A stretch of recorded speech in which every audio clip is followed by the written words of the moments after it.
જાફરાબાદ તાલુકાના શિયાળ બેટ પીવાવાવ જેટી ઉપર પેસેન્જર ભરેલી બોટ પલટી મારી ગઈ। કોઈ જાનહાનિ સર્જાઈ ન હોવાથી તંત્રમાં હાશકારો। આ બાબતે શિયાળ બેટના સરપંચ દ્વારા અવારનવાર મૌખિક રજૂઆત કરવા છતાં તંત્ર ધૃતરાષ્ટ્રની ભૂમિકા ભજવી રહ્યું હોય તેવું અહીંના લોકોમાંથી ચર્ચાઓ થઈ રહી છે। જાફરાબાદ તાલુકાના શિયાળ બેટમાં રહેતા લોકોને અવરજવર માટે પેસેન્જર બોટમાં વધુ માણસો અને સામાનના વજનથી ઓવરલોડિંગ કારણે બોટ પાલટી મારી, જેમાં મહિલાને ગંભીર ઇજાગ્રસ્ત થતા હોસ્પિટલે ખસેડવામાં આવ્યા હતા। કોઈ મોટી જાનહાનિ નહીં સર્જાતા હાશકારો।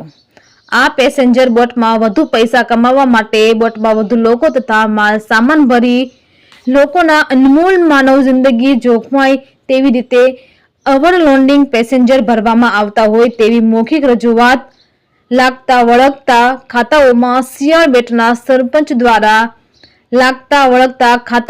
અગાઉથી રજૂઆત કરવા છતાં તંત્ર કુંભકર્ણ નિંદ્રામાં સૂતેલું તંત્ર આ ખાડા કાન કરવામાં આવી રહ્યા હોય તેવું અહીં જોતા લાગી રહ્યું છે।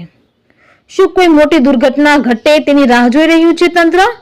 અગાઉથી મૌખિક ફરિયાદોની ગંભીરતા લેવાને ધ્યાને ઉપર લેવાને બદલે તંત્ર કરી રહ્યું છે ઠાગાઠૈયા। આ પેસેન્જર બોટમાં વિદ્યાર્થીઓ, નાના ભૂલકાઓ, મહિલાઓની ખૂબ મોટા પ્રમાણમાં ફેરી બોટમાં અવરજવર રહેતી હોય છે। તેવામાં ચોમાસા દરમિયાન અમુક સમયે દરિયો ગાંડો તૂર હોય, અહીં પીપાવો પોટ હોવાથી અહીંની ખાડી ઊંડી હોવાથી હોય તેવામાં બોટમાં વધુ અનલોડિંગ માલસામાન અને ઘેટા બકરા જેમ ભરી લોકોના જીવની પરવા કર્યા વગર વધુ રૂપિયા કમાવાને લાલચમાં અનમોલ માનવ જિંદગી જોખમાય તેવી રીતે ઓવરલોડિંગ પેસેન્જર ભરતા ફેરી બોટ માલિકો ઉપર પગલાં લેવાને બદલે નિંદ્રાગીન બન્યું હોય તેવું અહીંના રહીશો દ્વારા જણાવેલ છે।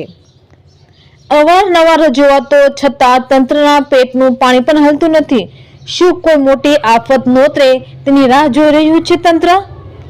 આજે જે ઘટના ઘટી તેમાં અનમોલ માનવ જિંદગી બચી ગઈ હતી। ન કરે નારાયણને કોઈ મોટી આફત નોતરી હોત તો જવાબદારી કોની?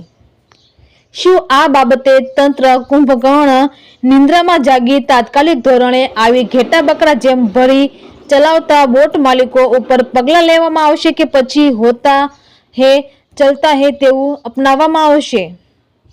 રિપોર્ટર મનીષ મહેતા, રાજુલા।